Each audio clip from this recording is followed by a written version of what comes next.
Assalamualaikum warahmatullahi wabarakatuh. Pada hari-hari ini tentunya kita melihat bagaimana penjajahan Israel kepada Palestina dan bagaimana saudara-saudara kita Muslim di Palestina berusaha untuk mengambil kembali tanah jajahannya dan berusaha membebaskan Masjidil Aqsa.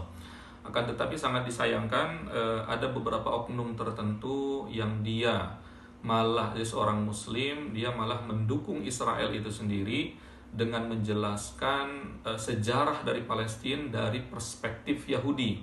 Dia mengatakan bahwa Palestina ini atau Masjidil Aqsa ini adalah milik orang-orang Yahudi.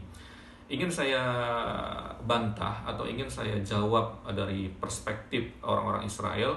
Justru di sini saya ingin menjelaskan sejarah Palestina ya dari kacamata Islam itu sendiri, dari kacamata Al-Quran dan Sunnah Rasulullah SAW. Kalau kita melihat bagaimana Yahudi itu adalah Bani Israel itu sendiri. Bani Israel, Bani itu adalah anak-anak ya dalam bahasa Arab atau terjemahannya.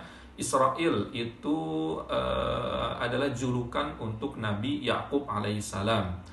Dan Nabi Yakub alaihissalam dijuluki Israel yang artinya Isra itu Abdun, Il itu Allah. Jadi julukan Nabi Yakub adalah Abdullah ya. Jadi Bani Israel itu adalah keturunan daripada Nabi Yakub alaihissalam.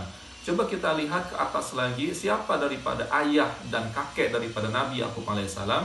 Beliau adalah Nabi Ibrahim alaihissalam, lalu mempunyai anak yang bernama Nabi Ismail alaihissalam dan Nabi Ishak alaihissalam. Dari Nabi Ismail lahirlah Nabi Muhammad SAW, dan dari Nabi Ishak alaihissalam lahirlah Nabi Yakub alaihissalam, yang di kemudian hari banyak para nabi di kalangan Bani Israel.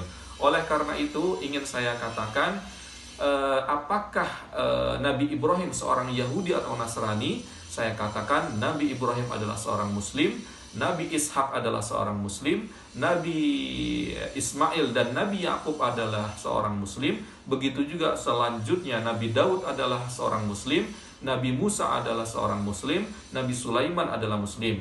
Jadi klaim bahwa orang-orang Yahudi atau oknum orang Indonesia ini yang mengatakan bahwa agama Yahudi sudah ada. Saya ingin mengatakan bahwa Nabi Sulaiman, Nabi Ibrahim, bahkan Nabi Yakub alaihissalam itu adalah seorang Muslim. Jadi pengikutnya pada zaman itu ya, yang kebetulan adalah orang-orang Yahudi, mereka orang Muslim. Pengikut Nabi Musa alaihissalam yang diperintahkan untuk pergi ke Palestina, mereka adalah Bani Israel yang beragama Muslim. Begitu juga di zaman Nabi Sulaiman, pengikut Nabi Sulaiman yang ketika itu membangun Solomon Temple, itu mereka adalah Yahudi yang beragama Islam. Jadi salah anggapan bahwa mereka beragama Yahudi. Nah, ketika sejarah berjalan, ternyata orang-orang Yahudi tersebut melenceng daripada yang digambarkan oleh ajaran Islam ketika itu. Jadi perlu digarisbawahi bahwa Islam itu sudah ada di zaman Nabi Adam alaihissalam. Akan tetapi Islam disempurnakan di zaman Nabi Muhammad sallallahu alaihi wasallam. Yang selanjutnya ingin saya sampaikan adalah bahwa ketika kita misalnya ada suatu masjid tertentu, kita memberikan fasilitas kepada seorang muslim, kamu boleh tinggal di masjid ini, mendapatkan kamar dengan syarat kamu adalah seorang muslim ya.